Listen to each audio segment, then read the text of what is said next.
Good morning সকলোকে আকৌ নতুন এটা ভিডিঅ'লৈ পুনৰ স্বাগতম জনাইছোঁ। আশা কৰোঁ সকলোৱে ভালে আছে আৰু আমিও ভালে আছোঁ।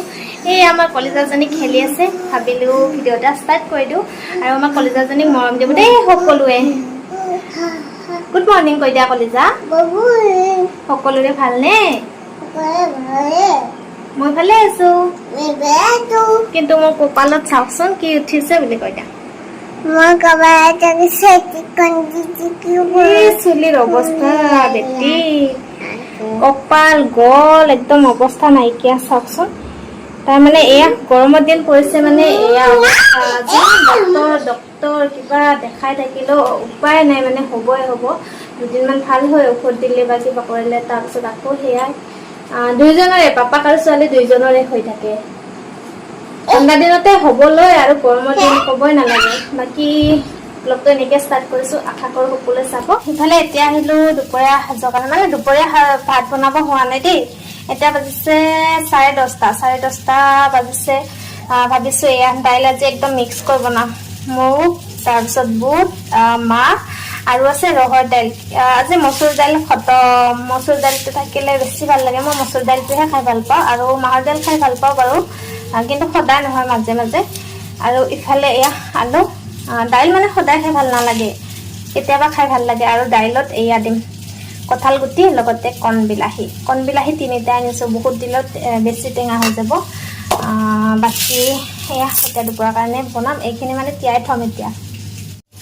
এয়া পাকঘৰ সোমালোৱে, পাকঘৰ সোমাই আকৌ খানা বনোৱাৰ কাৰণে এতিয়া চেষ্টা কৰোঁ, মানে কি বনাম, বেলেগ নবনাওঁ ভাবিছোঁ। দাইলে আপোনালোকক যে দেখাইছিলোঁ সেয়াই বনাম। তো চাওঁ আৰু চাই থাকিব দেই ভিডিঅ'টো শেষলৈকে। মানে অলপ চলপ এনেকৈ দেখাই থাকিম, কাৰণ গৰম বহুত গৰম।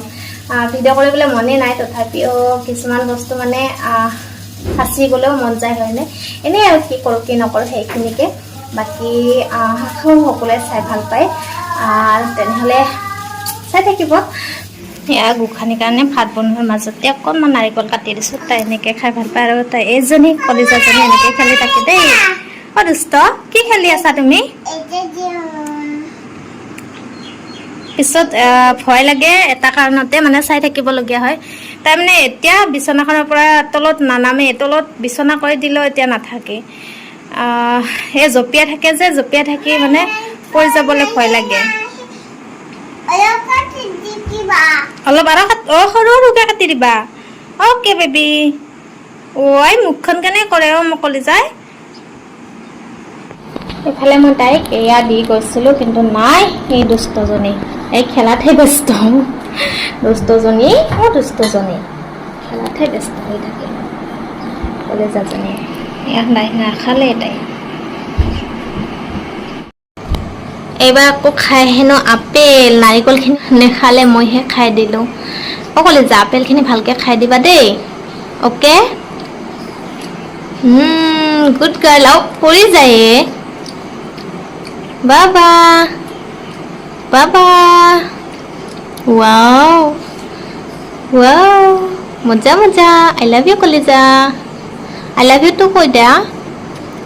অ'কে, আই লাভ ইউ টো কৈ দিয়া। মুখত আছে ন? অ'কে বেবী, খাই থাকা দেই। ভাত বনাই মেলি একেবাৰে সাজি লৈ আপোনালোকৰ সন্মুখত আনিছোঁ দেই। দেখাবহে পাৰিম, খুৱাব কিন্তু নোৱাৰোঁ দেই, কাৰণ খালোৱে আমি, জানেনে? আৰু আপোনালোকে আহিলে খুৱাম দেই, নিশ্চয় খুৱাম, বনাই খুৱাম। দালিত যে কঁঠাল গুটি আলু দিছিলোঁ, সেইখিনিও জানেনে ভিডিঅ' কৰাতে উলিয়াই যে দেখাব লাগে, সেইখিনি ৰৈ গ'ল বাৰু। একো নাই, উপায় নাই ন। ভিডিঅ'টোতো কৰিলোৱে, খালোৱে, শেষেই হৈ থাকিল। এতিয়া এডিটহে কৰি আছোঁ। আকৌ কঁঠাল গুটি, পিঁয়াজ, নিমখ, জলকীয়া দি সানিছোঁ। তেনেকৈ খাবলৈ বৰ টেষ্টি লাগে। ইফালে চয়াবিন, আকৌ সৰু আলু ভাজি। আজি দুপৰীয়া সাজ এনেদৰেই দেই, খাই লৈহে এডিট কৰি আছোঁ। তো খাবলৈ বহুত টেষ্টি হৈছিল দেই। ভাত খোৱা বেছি সময় হোৱা নাই বাৰু, এতিয়া 3:30 বাজি গ'ল। এতিয়া আকৌ আম খাবলৈ লৈছোঁ। আমটো প্ৰিয়, গোন্ধ পাই আছোঁ, মানে আম খাবলৈ মন গ'ল কিবা, সেইকাৰণে কাটিয়ে দিলোঁ। বাকী ভাবিলোঁ আপোনালোকক অকণমান দেখাই দিওঁ। এয়া মোৰ যে প্ৰিয়, বহুত প্ৰিয়, জানেনে আম, সেইকাৰণে পৰা আম খাবলৈ লৈছোঁ দেই এতিয়া। আৰু ব্লগটো সামৰণি মাৰোঁ। আশা কৰোঁ সকলোৱে চাই ভাল পাইছে। বিশেষ বেছি দেখাব নোৱাৰোঁ, যিহেতু সদায় ব্লগ বনাই আছোঁ। অকণমান যি কৰোঁ তাকে দেখাইছোঁ দেই। আপোনালোকে হয়তো বেয়াও পাব পাৰে চাই, তথাপিও বনাই আছোঁ। আশা কৰোঁ ভালেই পাইছে।